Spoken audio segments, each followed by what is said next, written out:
Hello friends, good morning to all of you. तो आज हम मिलते हैं नए क्लास के नए एपिसोड में। तो आज हम लेके आए क्लास 9th के एक कविता का चैप्टर है आ रही रवि की सवारी। बहुत ही इंटरेस्टिंग कविता है जिसको लिखा है हरिवंश राय बच्चन ने। तो ठीक है, इस कविता को पढ़ने से पहले इनके बारे में थोड़ा जान लेते हैं। ये पढ़ते हैं हरिवंश राय बच्चन के बारे में।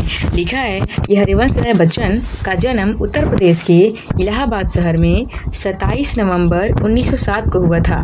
यानी कहने का मतलब ये है कि जो हरिवंश राय बच्चन है, इनका जन्म उत्तर प्रदेश यानी कि यूपी में हुआ था, इलाहाबाद शहर के 27 नवंबर और 1907 में हुआ था। आगे लिखा है कि बच्चन माता पिता द्वारा प्यार से दिए गए नाम था, जिसे इन्होंने उपनाम बना लिया है। जैसे आप लोग को पता है कि छोटे छोटे जब बच्चे रहते हैं तो कुछ अलग से हम लोग नाम दे देते हैं, बच्चा, बाबू। उसी तरह से इनको इनके घर के लोग बच्चन बोलते थे और इनको ये जो नाम था, इनको इन्होंने उपनाम बना लिया और इन्हीं नाम से फेमस हो गए। लिखा है कि बच्चन जी कुछ समय तक विश्वविद्यालय में प्राध्यापक रहने के बाद भारतीय विदेश सेवा में चले गए थे। उस दौरान इन्होंने कई देशों का भ्रमण भी किया था। मंच पर ओजस्वी वाणी में काव्य पाठ के लिए भी विख्यात हुए। कहने का मतलब ये है कि इन्होंने प्राध्यापक माने पढ़ाने के बाद शिक्षक के तौर पर भी इन्होंने काम किया और इसके बाद भारतीय विदेश सेवा में चले गए थे। और सेवा में जाने के दौरान इन्होंने कई देशों का भ्रमण किया था, कई देश ये घूमे थे और वहाँ पे मंच में स्टेज पर भाषण देने के बाद बहुत ही फेमस हो गए थे। इसके बाद हम चलते हैं कविता की तरफ। कविता का नाम है आ रही रवि की सवारी। कहने का मतलब ये है, रवि मतलब होता है सूर्य, और जब सूर्योदय सुबह के समय में होता है तो सूर्योदय का समय जो होता है उसी समय का इन्होंने इस चैप्टर में वर्णन किया है कि कितनी सुंदर, कितनी मनोहर लगता है वो दृश्य देखने में। कह रहे हैं, हरिवंश राय बच्चन कह रहे हैं कि नव किरण से रथ सजा है, कली कुसुम से पथ सजा है। कहने का मतलब ये है कि हरिवंश राय बच्चन सूर्योदय के बहुत ही सुंदर मनोहर दृश्य का वर्णन करते हुए कहते हैं कि जब सूर्योदय होता है तो ऐसा प्रतीत होता है कि सूर्योदय के लिए जो रास्ते हैं वो पूरी तरह से किरणों से सज जाते हैं।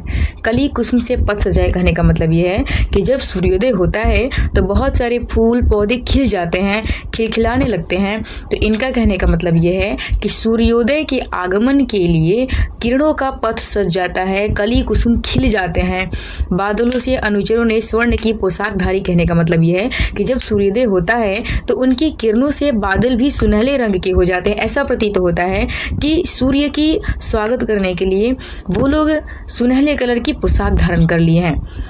जब सूर्योदय होता है तो वो दृश्य काफ़ी मनोहर लगता है। किस तरह से ऐसा लगता है कि सूर्योदय के लिए जो रास्ते हैं वो किरणों से सज चुके हैं, उनके लिए कली कुसुम खिल चुके हैं, उनके लिए जो बादल है वो भी अपने पोशाक धारण कर लिया है सुनहले कलर का। ये सारी चीज़ ये पहले ही पैराग्राफ में बता रहे हैं। आगे देखते हैं।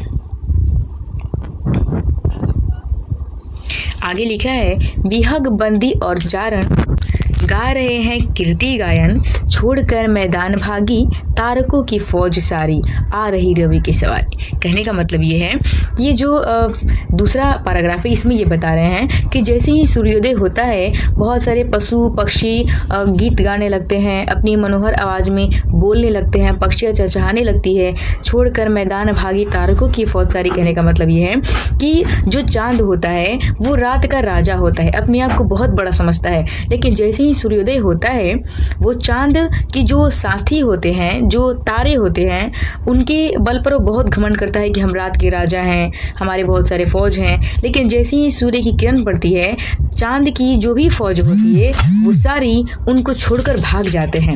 ठीक है, यही बता रहा है कि चांद बेचारा अकेले हो जाता है, उनको छोड़ के सारे भाग जाते हैं।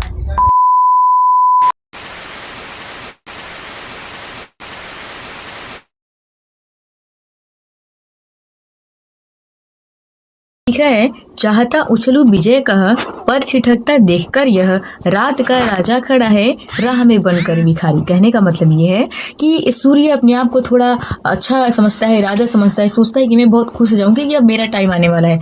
लेकिन जब रास्ते में चांद को देखता है कि वो भिखारी की तरह खड़ा है तो उसको थोड़ा अजीब लगता है, वो खुश नहीं हो पाता है। और यहाँ पे बहुत ही इम्पोर्टेंट क्वेश्चन आपसे पूछा जाएगा कि जो चांद है उसको भिखारी क्यों कहा गया है?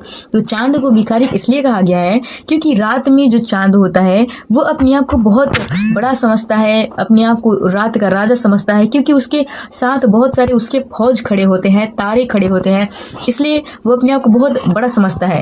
लेकिन जैसे ही सूर्योदय होता है, उनकी एक किरण पड़ती है, तो चांद के जितने भी फौज होते हैं वो सारे उसको छोड़कर भाग जाते हैं, बेचारा अकेले रह जाता है, इसलिए उसको एक भिखारी के तौर पर तुलना किया गया है।